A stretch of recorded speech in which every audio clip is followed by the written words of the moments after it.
अचलपूर इथं माध्यमांशी संवाद साधताना आमदार बच्चू कडू यांनी काँग्रेसच्या सध्याच्या राजकीय स्थितीवर जोरदार टीका केली।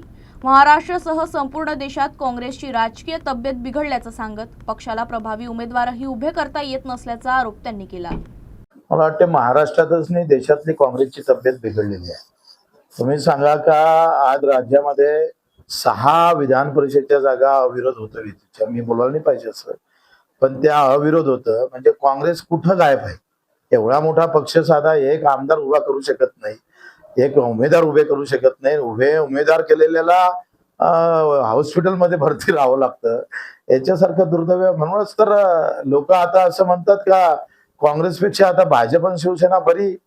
आणि मी सांगतोय हे काँग्रेसच्या भूमिकेमुळे, या भूमिकेमुळे ही अवस्था येणार आहे।